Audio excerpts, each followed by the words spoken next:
No finger pointing, please. So when they continued asking him, he raised himself up and said to them, "He who is without sin among you, let him throw a stone at her first." John chapter 8 and verse 7. Read John chapter 8 verses 1 to 11 for the entire account. Jesus was at the temple early in the morning, teaching people who had come eagerly to hear his words. The scribes and Pharisees brought to him a woman who was caught in the very act of adultery. Their only aim was to trap Jesus and to check whether he would keep the Old Testament law as given by Moses in Leviticus chapter 20 and verse 10, which actually commanded that both the man and the woman be put to death, but for some reason only the woman was brought to Jesus. They thought they were putting Jesus in a spot as they awaited his verdict. Strangely, Jesus spoke nothing, but simply bent down and wrote on the ground with his finger.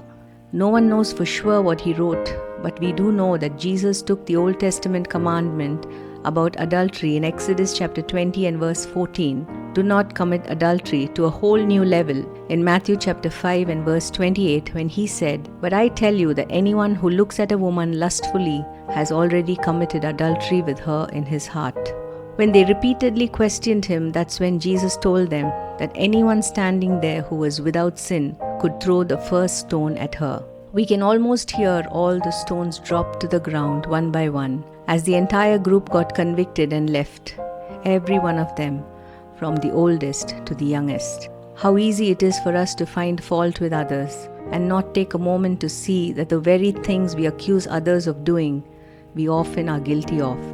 Notice how we promptly cover up the sins of those closest to us, but feel no inhibition to disclose and speak about the wrongs of others who are more distant. Something happened that day to the entire group of people who came in to accuse the woman. The closer they got to Jesus, the more exposed they were to their own sins, and no one could stand in his presence. The only one who had the right to cast a stone at her sent her off with freedom and forgiveness. The closer we get to Jesus, the lesser we focus on the failings of others and instead desire to become more like him. The next time we are tempted to pick up a stone to aim at somebody, let's remember Jesus' words in Matthew chapter 7 and verse 3.